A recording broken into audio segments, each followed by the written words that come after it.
Selamat siang, salam sejahtera buat kita semua. Di sini saya akan memaparkan hasil presentasi saya dengan judul proyek saya, penjualan tiket kereta api online. Sebelumnya, izin kepada dosen pengampu mata kuliah, Bapak Anif Fauzan Roji, Eskom, MENG, MCE, MCF. Dan izinkan juga saya memperkenalkan diri saya. Nama saya Frans Antoni Siagian dengan NIM 221210074, kelas 12D2, program studi Sistem Informasi, Fakultas Teknologi Informasi, Universitas Mercubuana, Yogyakarta. Pada bab yang pertama, penjualan tiket kereta api online, kita masuk pada case skenario.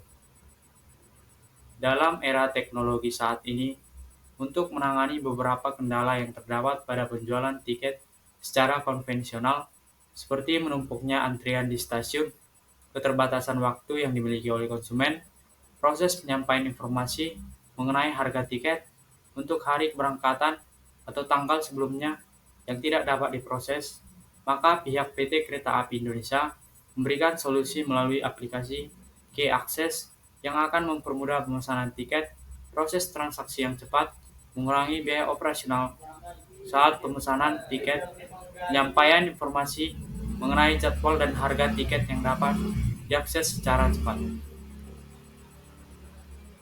Sini ada bisnis rule-nya. Berikut adalah beberapa bisnis rule atau aturan bisnis dalam penjualan tiket kereta api online. 1. Tiket hanya dapat dipesan dengan jadwal keberangkatan minimal 1 jam dari waktu saat ini. 2. Setiap penumpang harus memiliki tiket sendiri dengan informasi pribadi yang sesuai. 3. Pembayaran tiket harus dilakukan dalam waktu maksimal 1 jam setelah booking atau pemesanan. 4. Tiket tidak dapat diubah setelah berhasil dibeli. 5. Pembatalan tiket hanya dapat dilakukan dalam jangka waktu tertentu sebelum jadwal keberangkatan. 6. Pengguna harus memberikan informasi yang akurat dan valid dalam pemesanan tiket. 7. Tiket elektronik harus ditunjukkan kepada petugas stasiun atau petugas kereta api sebelum memasuki kereta api. 8. Tiket elektronik hanya berlaku untuk jadwal keberangkatan dan kereta api yang telah dipilih saat pemesanan. Constraint. Berikut adalah beberapa constraint dalam penjualan tiket kereta api online. 1. Pada pemesanan tiket harus dilakukan dalam waktu yang ditentukan sebelum jadwal keberangkatan kereta api. 2. Pada jumlah penumpang dalam satu pemesanan, jumlah penumpang dalam satu pemesanan harus sesuai dengan ketersediaan kursi pada kereta api yang dipilih. 3. Pada metode pembayaran, sistem hanya dapat menerima metode pembayaran yang telah disetujui dan ditentukan sebelumnya. 4. Pada informasi pribadi, pengguna harus memberikan informasi pribadi yang akurat dan valid dalam pemesanan tiket. 5. Pada tiket elektronik hanya dapat digunakan untuk jadwal keberangkatan dan kereta api yang telah dipilih saat pemesanan tiket. Pembatasan ini diperlukan untuk memastikan layanan penjualan tiket kereta api online berjalan dengan baik dan menghindari kesalahan atau kecurangan dalam pemesanan tiket.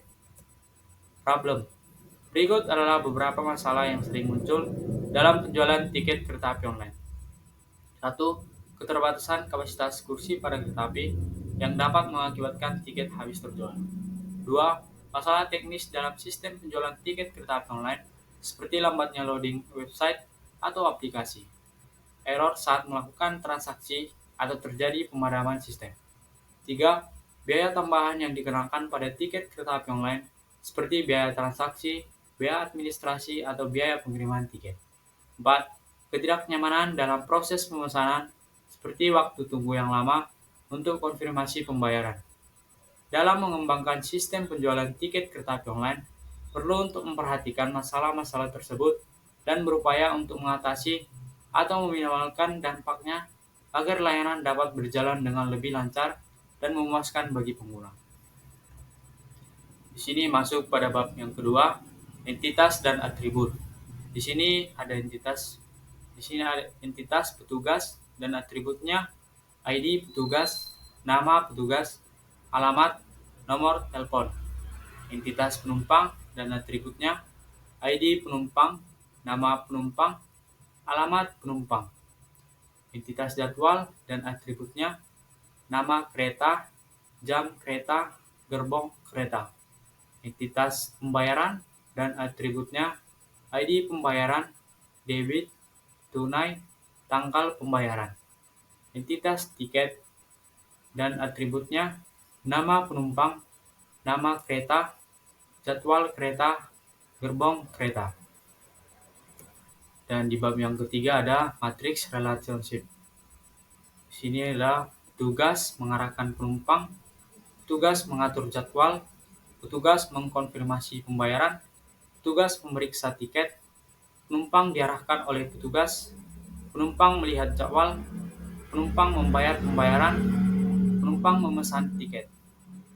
Jadwal diatur oleh petugas, jadwal dilihat oleh penumpang, pembayaran dikonfirmasi oleh petugas, pembayaran dibayar oleh penumpang, tiket diperiksa oleh petugas, tiket dipesan oleh penumpang. Di bab yang keempat ada RDIS.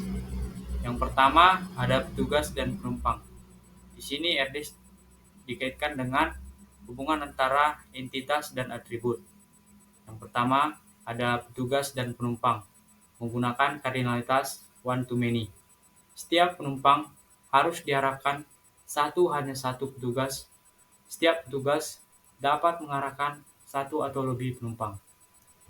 Yang kedua, petugas dan jadwal menggunakan kardinalitas one to many. Setiap jadwal harus diatur hanya satu petugas. Setiap petugas dapat mengatur satu atau lebih jadwal.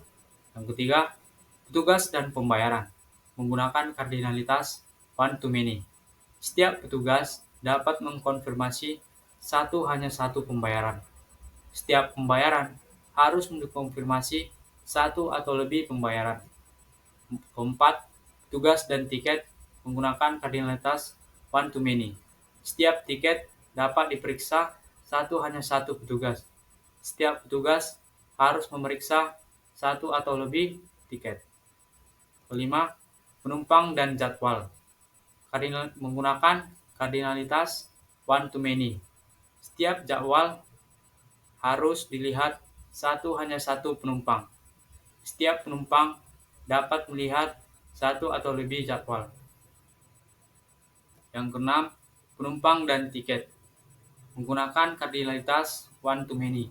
Setiap tiket dapat dipesan hanya satu penumpang.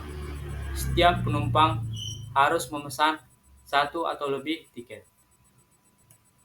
Yang ketujuh, penumpang dan pembayaran menggunakan kardinalitas one to many.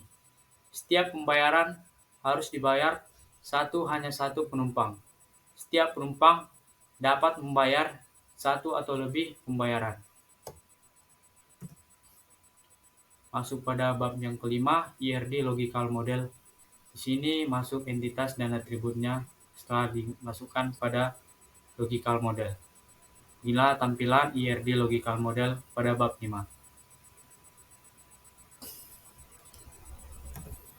Dan pada bab yang ke-6, IRD Physical Model, setelah dimasukkan pada IRD Logical Model, maka tampilannya akan berubah menjadi Physical Model.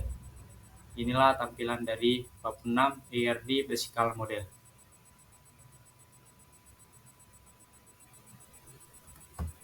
Demikianlah hasil presentasi saya. Kurang lebihnya saya mohon maaf.